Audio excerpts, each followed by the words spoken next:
Ya aku juga pusing kok dulu pas belajar UTBK. Tapi kalian harus tetap semangat.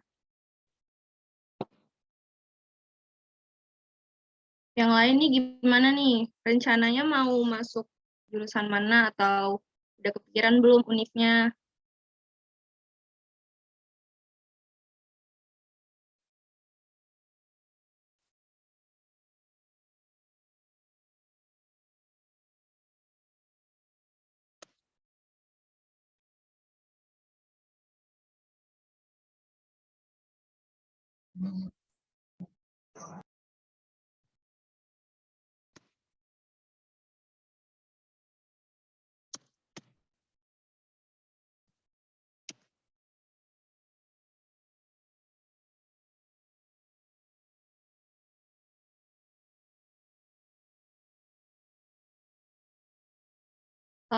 Ini mungkin kita nunggu sampai 15.50 ya baru kita mulai.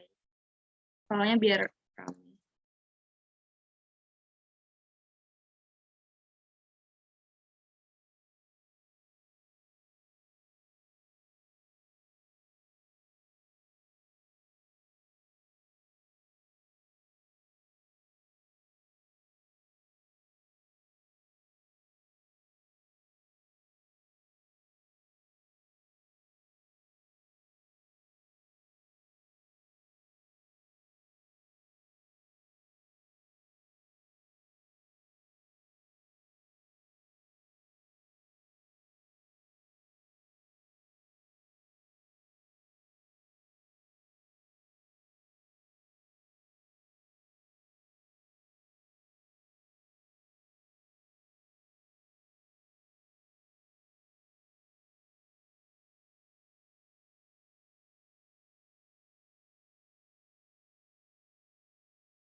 Nah, karena udah mau 15.50 nih, aku perkenalan aja ya dulu ya kalian yang lain.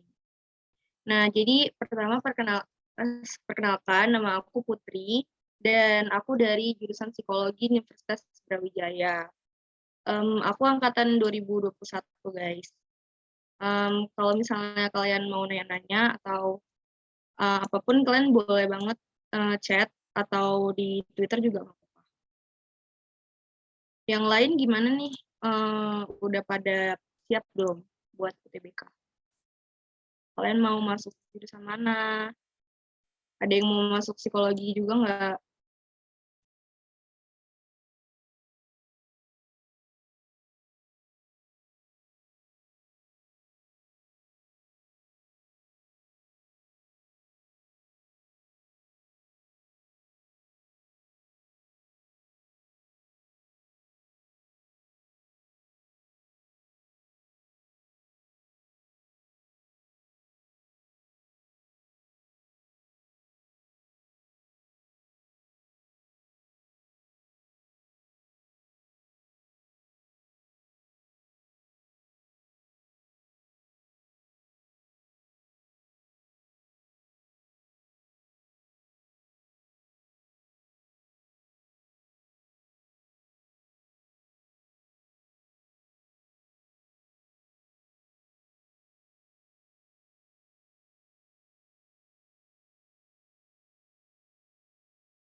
Iya dong.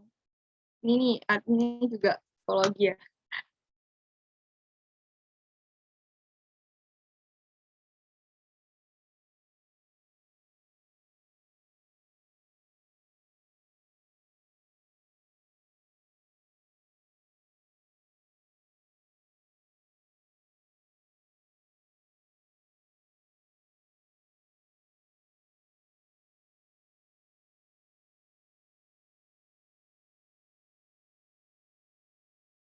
Oke, mungkin aku mulai ya, aku share screen dulu.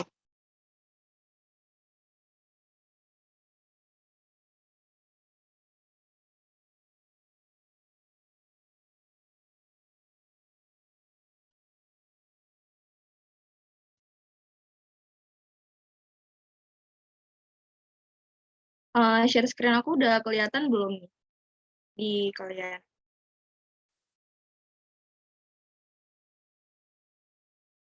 Oke, thank you, thank you, Selvira. Nah, jadi hari ini kita bakal bahas tentang penyimpangan sosial dan pengendaliannya. Kalian udah tahu belum sih penyimpangan sosial itu apa? Kira-kira di pikiran kalian tuh kalau misalnya dengar kata penyimpangan sosial itu ngerujuknya tuh ke apa? Kalau bisa jawab kalian langsung aja di kolom chat ya. Biar aku bisa lihat. Mau on mic juga boleh, boleh banget.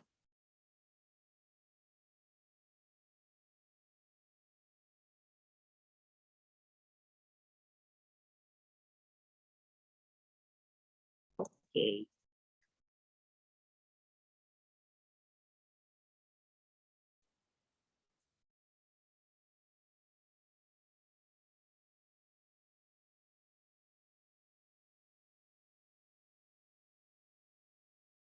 Oke, jadi ini ada nih yang jawab pelanggaran terhadap norma.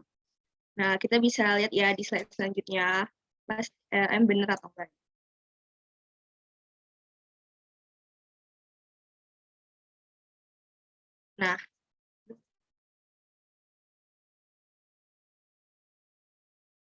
Nah, jadi penyimpangan sosial itu adalah perilaku yang menyimpang.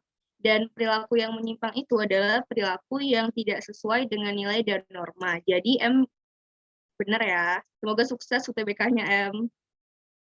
Nah, jadi ada yang perlu aku highlight di sini. Kita kan ngomongin nilai dan norma nih. Kalian harus tahu kan udah tahu kan nilai dan norma itu apa. Jadi kalau misalnya suatu perilaku disebut menyimpang karena dia tidak sesuai dengan nilai dan norma yang berlaku di suatu masyarakat gitu. Dan yang perlu kalian tahu di sini adalah setiap masyarakat itu bisa memiliki nilai dan norma yang berbeda. Kalau misalnya masyarakat Indonesia sama masyarakat misalnya Singapura, bisa aja nilai dan norma mereka itu berbeda sama kita gitu. Jadi nggak bisa disamain di semua nilai di semua masyarakat nilai dan norma yang kita akan bahas ini gitu. Nah, kemudian kita bisa lanjut ke penyebab. Nah, kenapa sih suatu penyimpangan sosial itu bisa terjadi gitu? Terus aku lanjutin aja ya.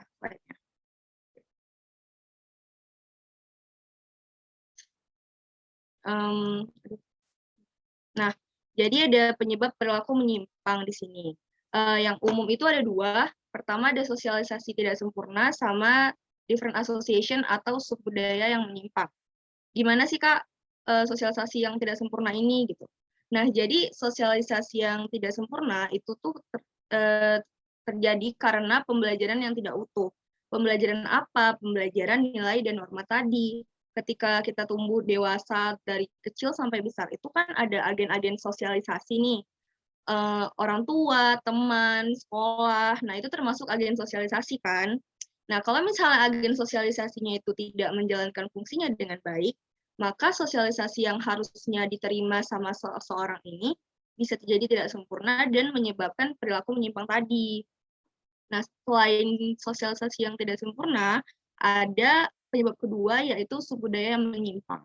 Dua penyebab ini tuh bisa aku bilang sering masuk di UTBK, karena pas aku UTBK juga ada masuk soal tentang perilaku menyimpang ini. Jadi kalian dengerin ya baik-baik. Dan kita sama-sama belajar di sini Jadi kalau misalnya ada yang mau nanya atau ada yang mau koreksi aku, boleh banget langsung on mic atau tulis di kolom chat.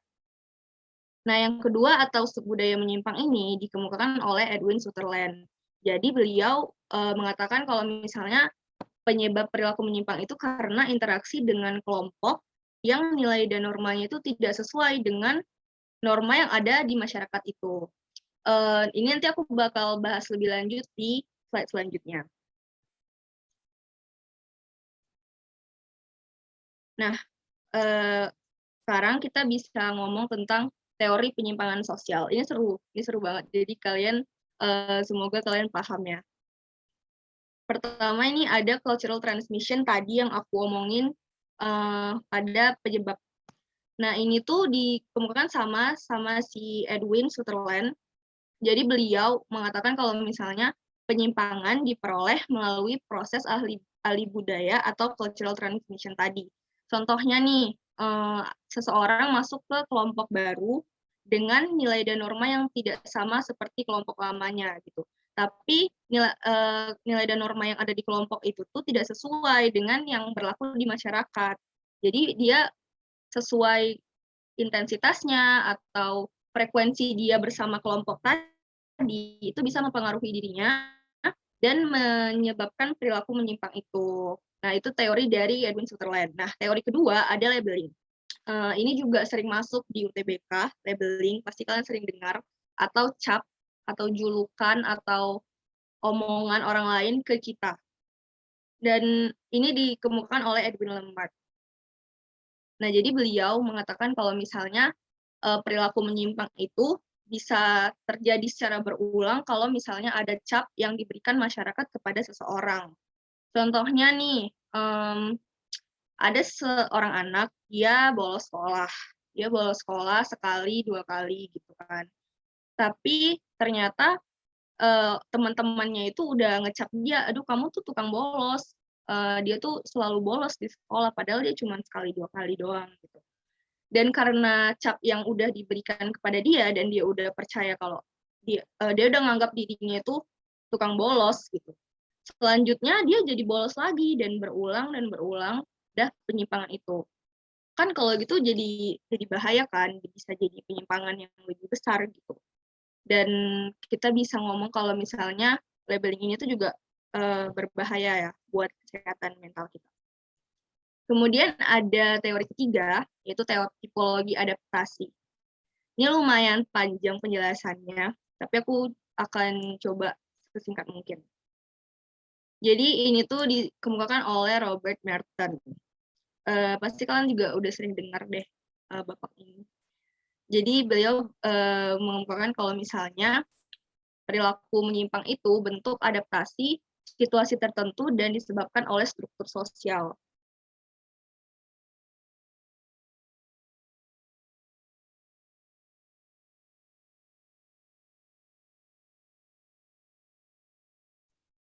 Sorry tadi ada.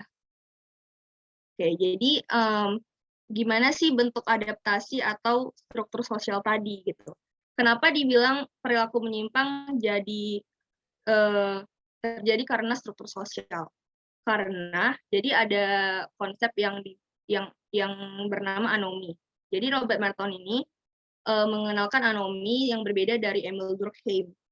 Jadi dia bilang kalau misalnya anomi itu diciptakan dari struktur sosial yang menawarkan tujuan-tujuan kultural yang sama untuk semua anggota masyarakatnya. Tapi sarananya itu nggak merata. Contoh nih, pasti kan ada ya tujuan-tujuan yang beredar di masyarakat tuh kayak kita tuh bakal punya kekayaan pada umur dewasa dan semua orang itu kayak mempromosikan kekayaan itu ke anak-anaknya gitu. Tapi dalam kenyataannya tuh nggak semua orang bisa menggunakan sarana-sarana yang ada dan karena itu bisa menimbulkan keadaan yang nggak merata gitu. Kan nggak semua orang bisa dapat kesempatan yang sama ya dalam berpendidikan, dalam pekerjaan, dalam semuanya lah gitu. Dan makanya Robert Merton ini menyalahkan struktur sosial itu. Nah, contohnya gimana Kak? Kalau misalnya ada nih, kamu kalau misalnya mau kerja, ada aturan sama ada cara kan. Kalau misalnya tujuan kamu itu mau kerja, kamu tuh harus berusaha, harus kerja keras gitu. Dan kalau misalnya mau pinter, harus belajar, harus les, dan lain-lain. Tapi kan nggak semua orang bisa les, nggak semua orang bisa punya akses ke pendidikan dengan taraf itu yang sama gitu. Jadi orang-orang itu cenderung buat nyari cara lain nih, cara yang tidak sesuai dengan struktur sosial. Nah, caranya itu ya tadi, perilaku menyimpang itulah caranya. Kayak mencontek, misalnya di sekolah ada nyontek, terus misalnya di perusahaan, korupsi, gitu. Nah, itulah yang dimaksud Robert Merton ini sebagai penyimpangan sosial karena struktur sosial tadi. Kalau misalnya bentuk adaptasi itu gimana? Nah, Robert Merton ini ada ngenalin beberapa bentuk adaptasi seseorang kepada ke struktur sosial tadi. Jadi ada 5, tapi aku nggak bakal jelasin panjang lebar karena ini tuh jarang masuk sih menurutku. Yaitu ada konformitas, ada inovasi, ada ritualisme, pengasingan diri, dan pemberontakan. Nah, kalau misalnya konformitas itu yang memang kita mau nih, sesuai semua cara sama tujuannya itu sama, itu konformitas. Tapi kalau misalnya kita ngomongin keempatnya yang lain itu kayak inovasi, ritualisme, pengasingan diri, sama pemberontakan itu udah termasuk ke penyimpangan sosial karena dia ada dampak negatifnya gitu. Nah, karena itu jarang masuk, kita langsung aja ke jenis penyimpangan sosial ya. Aku mau ngingetin kalau misalnya kalian ada yang bingung atau pengen diulang atau kecepatan, chat aja di kolom chat, nanti aku ulang. Nah, jadi kita masuk ke jenis penyimpangan sosial. Sebenarnya kan jenis-jenis penyimpangan sosial itu ada banyak ya, dan kadang itu bisa digabung-gabung gitu di soal. Jadi biar bisa lebih paham, kita bisa dibedain deh sebagai 3 faktor gitu. Pertama, jenis penyimpangan sosial berdasarkan perlakuannya. Perlakuannya itu gimana ya, perbuatannya, jenis perbuatannya itu dampaknya ke orang lain itu gimana. Jadi ada pertama penyimpangan primer sama penyimpangan sekunder. Kalau misalnya penyimpangan primer, dia bersifat sementara. Jadi bisa ada sih kemungkinan si pelakunya itu berubah, nggak melakukan penyimpangan tadi lagi. Nah, kemudian ada selain itu perilaku penyimpangan primer ini bisa ditolerir dan bisa diterima oleh masyarakat. Nah, contohnya tuh kayak nyontek gitu atau bolos sekolah yang tadi aku ngomongin itu kan contoh primer tuh. Masih bisa ditolerir lah, masih bisa dikendalikan gitu sama agen-agennya. Nah, selain itu contohnya apa ya? Yang coret-coret, kalau misalnya kalian pernah nonton film, terus coret-coret di dinding-dinding jalanan. Nah, kan kalau di Indonesia kan nggak boleh tuh. Nah, itu kan bisa mengganggu warga ya, misalnya gambar yang nggak cocok sama norma dan nilai, jadi itu termasuk penyimpangan gitu. Tapi bisa juga vandalisme itu termasuk penyimpangan sekunder. Kalau dia udah berkali-kali melakukan itu dan udah diingatkan, tapi dia tetap ngelakuin, nah itu bisa jadi penyimpangan sekunder. Nah, kita langsung masuk ke penyimpangan sekunder. Jadi di penyimpangan sekunder ini, seperti yang aku bilang tadi, dia udah berulang dan atau repetitif. Kalau misalnya dia cuma sekali 2 kali, dia penyimpangan primer. Kalau misalnya udah berulang-ulang, itu berarti udah termasuk penyimpangan sekunder. Jadi kalau misalnya penyimpangan sekunder ini, dia udah nggak bisa lah ditolerir sama masyarakat gitu. Memang udah parah gitu penyimpangannya. Dan biasanya itu cenderung ke tindakan kriminalitas karena dia membahayakan orang sekitar. Contohnya nih, pasti kalian udah tahu ya, kayak pencurian, perjudian, pembunuhan, tindakan asusila kayak pelecehan seksual, pemerkosaan gitu. Itu termasuk penyimpangan sekunder dan memang harus dijadikan kriminalitas dong. Nah, kalau misalnya udah tahu nih yang berdasarkan perlakuan, kita lanjut ke berdasarkan pelakunya. Sebenarnya ini kayak jumlah pelakunya sih gitu. Jadi ada penyimpangan individu sama penyimpangan kelompok. Kalau misalnya penyimpangan individu, dia dilakukan individu, satu orang doang yang ngelakuin penyimpangannya. Nah, contohnya kayak penampilan menyimpang. Bisa kita bilang kalau sekarang cowok gitu ya pakai rok, beberapa udah menormalisasikan kayak itu nggak apa-apa gitu kan, normanya udah mulai berubah. Tapi di mayoritas Indonesia itu kan masih termasuk menyimpang ya, karena nggak sesuai norma dan nilai yang ada gitu. Nggak sesuai sama norma masyarakatnya gitu. Kalau misalnya perempuan juga jangan tomboy-tomboy gitu kan, nanti kena marah karena dia termasuk penyimpangan gitu menurut norma dan nilai yang berlaku di situ. Nah, selain itu yang individu, yang ini termasuk yang lebih parah itu narkoba, atau yang tadi aku bilang korupsi. Itu kan sendiri tuh, bisa sendiri. Nah, selain individu tuh ada juga penyimpangan kelompok. Nah, kalau kelompok, dia lebih dari satu orang, dan dilakukan tuh secara berkelompok, karena dia kelompok. Nah, contohnya itu tawuran. Kalau misalnya tawuran kan biasa geng lawan geng gitu ya, lawan geng sekolah. Nah, itu kan mereka rame-rame ya. Tapi perlakuannya itu sama satu, yaitu tawuran. Jadi itu termasuk penyimpangan kelompok. Kemudian ada pemberontakan. Biasanya itu kan kalau pemberontakan rame-rame ya, ke gedung mana gitu. Terus sama prostitusi, itu juga termasuk penyimpangan kelompok.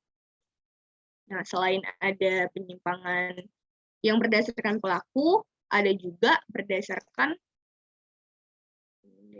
penyebabnya. Jadi kalau misalnya berdasarkan penyebab ini, kalau yang aku lihat tuh ada masuk, tapi kayaknya lebih sering yang dua tadi deh. Gitu. Yang faktor dua faktor tadi. Pertama ada penyimpangan situasional sama penyimpangan sistematik. Kalau misalnya penyimpangan situasional, itu dilakukan karena ada dorongan eksternal yang kuat. Nah, contohnya itu kayak orang yang mencuri makanan nih karena kelaparan. Dia memang melakukan penyimpangan sekunder kan. Nah, tapi itu ada situasi yang harus dilewatinya gitu, dorongan eksternal yang ada alasannya gitu, karena dia kelaparan. Kemudian ada penyimpangan sistematik. Nah, kalau misalnya penyimpangan sistematik ini bertolak belakang sih sama situasional, karena dia itu dilakukan secara terencana gitu. Udah ada rencana, ada susunannya gitu, harus apa yang dilakukan, dan itu udah terorganisasi lah istilahnya. Contohnya tuh kayak mafia gitu, kalian pasti sering kan nonton film mafia gitu. Terus ada sindikat narkoba, nah itu juga banyak kayak film kayak drakor mainin. Kalau kalian tahu, dan ada sindikat uang palsu. Nah ini bahaya banget kan, tapi dia termasuk penyimpangan sistematik gitu. Nah selanjutnya kita bakal bahas, aku mau ngasih contoh soal nih. Menurut kalian ya, ini kalian tahu kan gambarnya ini apa? Ini tuh dari film Bad Genius. Jadi mereka ngapain? Kalian bisa lihat kan mereka lagi ngapain. Nah, menurut kalian itu bentuk penyimpangan perilakunya apa? Coba dong dijawab di kolom chat atau kalau mau boleh unmute.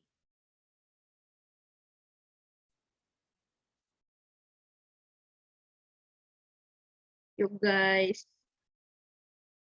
ini seru filmnya, tapi bener-bener hebat banget gitu.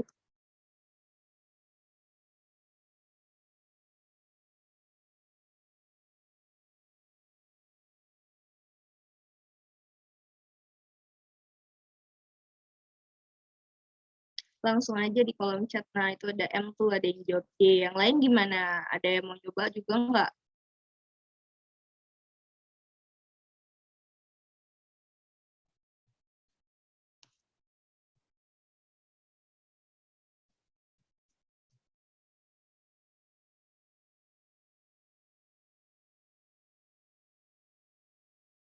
Oke, karena ada Haikal juga ada jawab nih. Thank you Haikal sama M.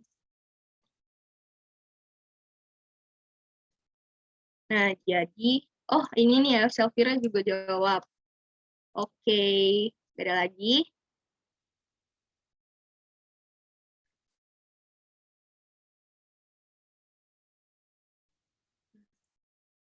Oke, jadi kalian semua jawab D ya. Nah, bener nih jawabannya itu D guys. Karena kalau misalnya kita bisa lihat nih, ada dua orang kan di sini, ada satu, ini juga dua. Ini dia ngasih contekan ke temannya, kan bisa dilihat nih. ada contekan, ini tuh contekan pakai penghapus, terus ada jawabannya, jadi dia ngelihat gitu. Nah, karena dia udah lebih dari 2 orang, lebih dari 1 orang, itu termasuk kelompok. Nah, karena kita ngomongin, primer atau sekunder, kan tadi udah tahu ya kalau misalnya primer itu masih bisa ditolerir, terus ada kecenderungan buat nggak ngelakuin lagi. Nah, kalau misalnya sekunder, dia udah berkali-kali dan, cenderung kriminalitas gitu. Nah, karena mereka nyontek nih di sini, kita bisa bilang kalau misalnya itu termasuk penyimpangan primer, tuh. Karena, mereka masih bisa berubah seharusnya. Dan kalau nggak berulang masih tetap disebut primer.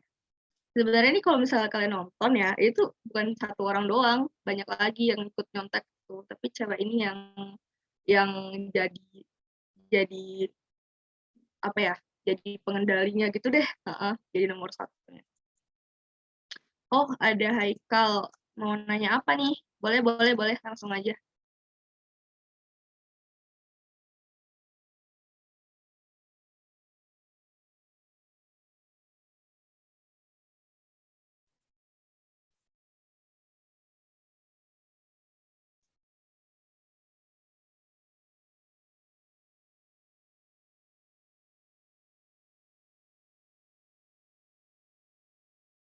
Kalau seumpama udah dijadikan kebiasaan menyontek dan dilakukan berulang, apa bisa disebut sekunder? Kalau menurut aku ya, aku izin jawab ya. Kalau menurut aku sih udah bisa, karena itu bisa menjadi, penyimpangan yang lebih beratnya gitu. Contoh dia nyontek kan di sebuah, tergantung tempatnya ya. Contoh dia nyontek pas UTBK gitu kan. Kalau misalnya ketahuan kan itu udah jadi kriminalitas gitu. Dan itu karena dibilang berulang nih, berulang terus-menerus, itu nanti bisa kembang lagi tuh jadi misalnya pas dia udah kerja jadi korupsi gitu, atau, joki gitu pas skripsi. Nah kan itu udah parah ya, dan karena udah berulang menurut aku bisa disebut sekunder. Gimana nih Haikal, paham nggak? Oke, makasih juga. Kita lanjut ya. Oke, thank you. Karena udah tahu nih jenis-jenis pengendalian, jenis-jenis penyimpangan, penyebabnya juga, terus, udah tahu, teori-teorinya, kita harus tahu juga dong gimana sih mengendalikan si penyimpangan sosial ini, karena kan setiap masalah harus ada solusinya ya. Nah, kita lanjut ke pengendalian penyimpangan sosial. Nah, ini tuh sebenarnya ada 7, ada 7 jenis, tapi aku bedain, biar nggak banyak banget gitu. Pertama tuh ada, preventif, represif, sama kuratif. Nah, kalau misalnya pengendalian sosial itu preventif, katanya itu kan artinya itu belum terjadi gitu. Penyimpangannya belum terjadi dan tujuannya itu mencegah biar penyimpangan sosialnya itu nggak terjadi.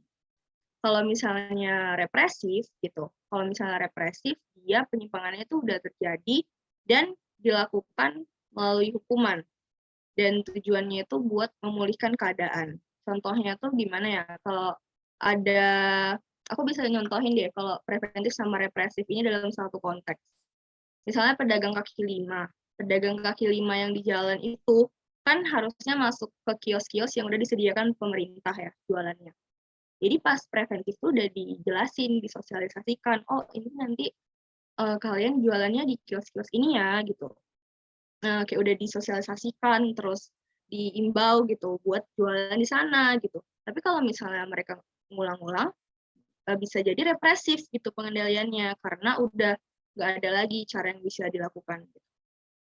Tujuannya itu buat memulihkan keadaan tadi. Kemudian ada kuratif. Nah, kalau misalnya kuratif, dia itu pengendaliannya dilakukan saat penyimpangan itu terjadi. Contohnya guru sedang menegur siswa. Sorry. Contohnya ada siswa yang lagi nyontek nih, terus gurunya negur, kamu jangan nyontek. Nah itu tuh pengendalian, jadi bisa aja dia stop kan, dia nggak mau nyontek lagi. Nah, itu yang kuratif ya. Nah, kemudian kita lanjut. Ini berdasarkan cara sama teknik. Contohnya itu adalah ada persuasif sama koersif. Kalau misalnya persuasif, dia itu membujuk atau mengarahkan masyarakat agar taat pada nilai dan norma. Ini juga bisa kayak ngajak anak-anak tuh jangan nyontek gitu. Terus apa ya? Kalau di lalu lintas itu menunggu lampu merah gitu, itu termasuk persuasif kan. Kemudian ada koersif. Nah, kalau koersif itu dia dengan kekerasan. Contohnya kayak tadi Satpol PP yang aku bilang, pedagang kaki lima. Nah, kalau misalnya mereka nggak mau lagi itu bisa jadi koersif, kayak dipaksa naik ke kendaraan Satpol PP-nya sama dagangan-dagangan itu sekalian dibawa gitu. Nah, itu karena cara lain tuh udah nggak mempan lagi buat ngasih tahu masyarakat tadi gitu. Nah, kemudian kalau teknik itu ada dua, ada kompulsif sama pervasi. Kalau misalnya kompulsif, dia situasinya itu diciptakan agar seseorang patuh sama norma-norma. Nah, kalau misalnya ini tuh contohnya gini, kayak mereka tuh bakal mau nggak mau harus ikut ke norma tadi. Contoh orang yang melakukan pencurian terus tangkap polisi. Gitu kan. Mau nggak mau kan penyimpangannya itu stop. Memang dia nggak bisa dia nggak bisa ngelak lagi gitu, dia ditangkap gitu. Jadi situasinya itu penangkapan tadi gitu. Kemudian ada pervasi. Kalau misalnya pervasi itu penanaman nilai dan norma secara rutin. Contoh kalau misalnya di sekolah-sekolah itu kan kadang ada ya dari dinas atau dari komunitas-komunitas itu datang buat sosialisasi bahaya narkoba, bahaya apa kayak asusila-asusilaan gitu. Nah, jadi itu memang ditanamkan sama anak-anak, biasanya tuh anak sekolah, anak SD, anak SMP, anak SMA apalagi, biar norma-norma dan nilai yang memang seharusnya diikuti mereka itu masuk gitu. Dan mereka tuh paham kalau misalnya mereka harus ikuti norma tersebut. Itu guys semuanya. Dan karena udah selesai nih penyimpangan sosial dan pengendaliannya, kalian ada yang mau nanya nggak? Terserah sih mau nanya apa, kalau mau nanya tentang UTBK juga boleh, mau nanya belajar gimana juga boleh. Kalau misalnya ada yang belum paham gitu, atau ada yang mau diulang, boleh banget ya, misalnya aku kecepatan gitu.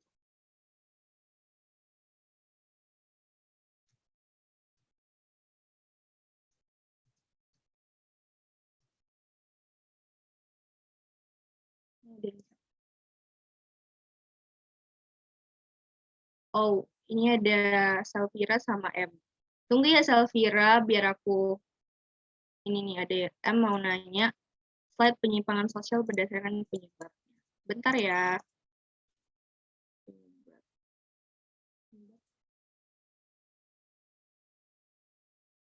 Ini ya, ini ya M.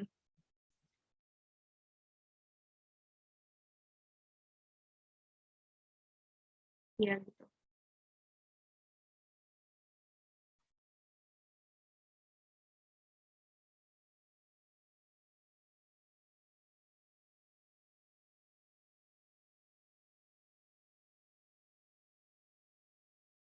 Kak, pernah ada nggak ya fenomena sosial di mana kayak suatu hal yang dianggap sebagai penyimpangan, tapi karena situasi dan kondisi masyarakatnya udah jadi hal lumrah atau biasa, karena banyak yang ngelakuin, si penyimpangan sosial ini jadi bukan bersifat penyimpangan lagi.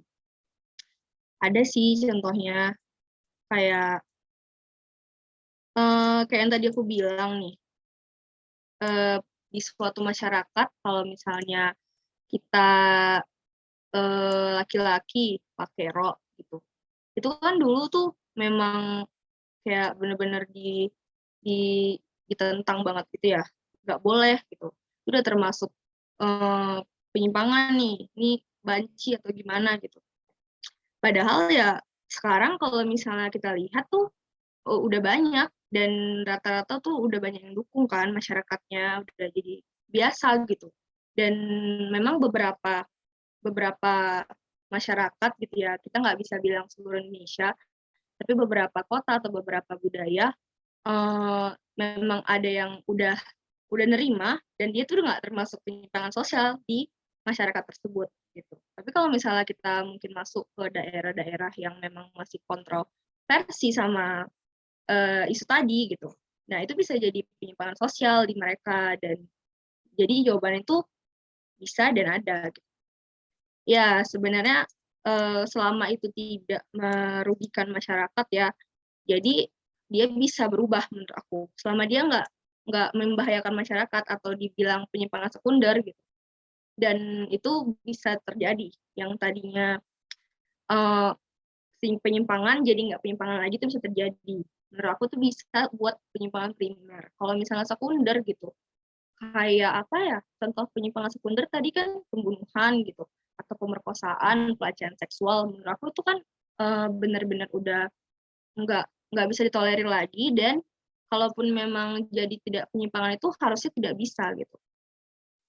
Dan harus dipertanyakan gitu kenapa bisa lumrah gitu. Misalnya pedofilia atau, penyelesaian seksual itu harusnya kan nggak boleh. Jadi, memang ada pro kontra. Kalau ini tadi Selvira mau nanyanya yang ini ya, yang nama-nama itu? Atau ada yang lain lagi? Iya sama-sama Ratatouille. Kamu suka masak ya?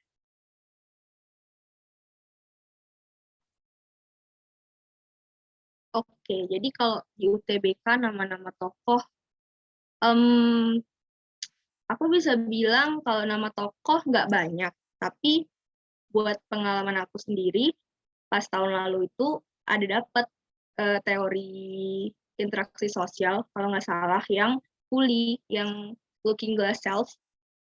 Nah itu tuh ada masuk, jadi kalau aku saranin, kalian lagi bahas-bahas teori atau bahas-bahas materi gitu, kalian ingat-ingat aja gitu, tokohnya siapa yang ngomong. Kadang kalau misalnya kalian ingat tadi kayak Merton ngomonginnya tipologi adaptasi. Nah, kalau kalian udah paham teorinya, kalian tuh bakal ingat gitu loh, "Oh iya ini yang ngomong, eee, yang ngomong itu Robert Merton," gitu. Terus gimana ya, teorinya itu bisa masuk ke soal gitu. Nanti kalian bakal ada keyword-keyword-nya gitu sih, kayak misalnya, ada anomi gitu kan, kalian tadi udah aku jelasin tentang anomi, kalau itu tuh teori dari Robert Merton. Nah, kalau misalnya nanti kalian di UTBK walaupun dia nggak ngomongin itu dari Robert Merton, kalian bisa langsung asosiasiin anomi tadi ke teori tipologi adaptasi gitu. Jadi, bisa boleh kalau menurut aku boleh sih buat diingat-ingat, tapi nggak usah dihafal. Nanti kalian bakal paham sendiri kalau udah tahu teorinya gitu. Gitu ya, Selvira. Iya, sama-sama. Nah, yang lain gimana? Ada yang mau nanya lagi?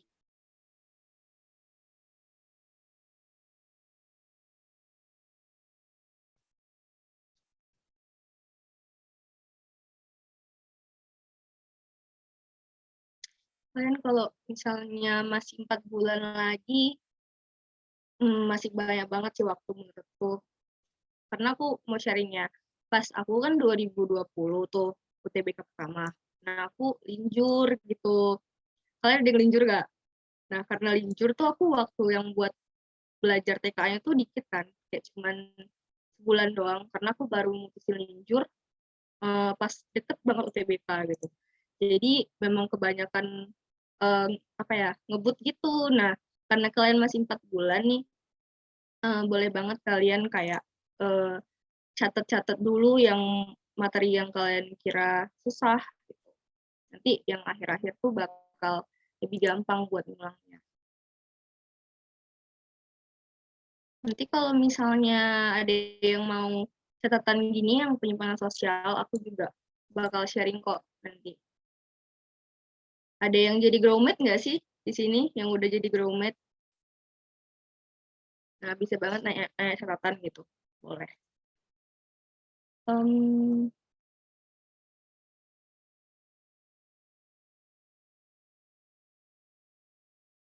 ada yang mau nanya lagi nggak? Pengumuman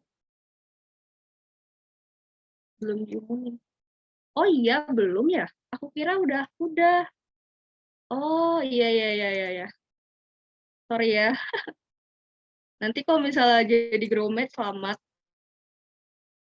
kita bisa bertemu lagi.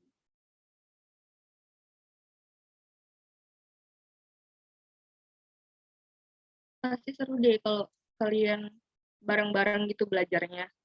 Kayak menurut aku kalau misalnya belajar bareng gitu di grup, itu bakal lebih paham.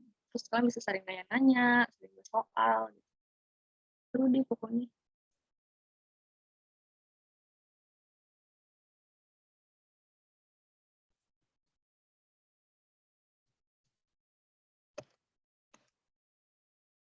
Yang lain ada yang mau nanya lagi atau gimana?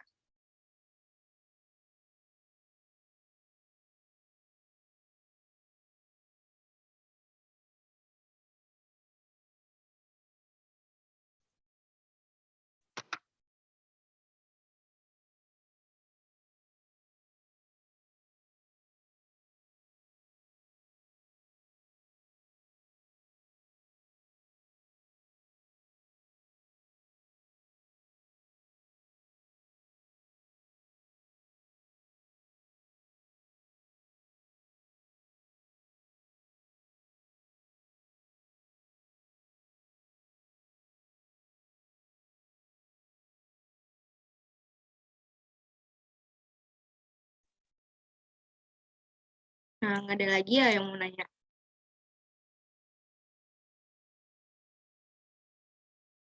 Oke, kalau misalnya nggak ada lagi nih yang mau nanya, aku mungkin udah bisa ya nutup kelasnya. Dan aku mau bilang makasih banget yang udah join dan udah nanya, udah interaktif hari ini. Semoga kalian pada paham apa yang aku jelasin tadi dan karena kita sama-sama belajar, aku mau bilang semangat buat UTBK-nya dan kalian harus terus semangat deh walaupun kadang pusing ya enggak dan kadang takut juga atau gimana, pasti kalian bisa deh aku. Karena kalian itu udah ngeluangin waktu buat belajar, udah udah mau ngulik suatu masalah aja tuh udah poin plus buat kalian di UTBK. Jadi, makasih banyak sekali lagi dan bye-bye, see you later guys. Iya, makasih Salvira, makasih Ratatouille, dan M juga. Makasih ya semua. Semangat.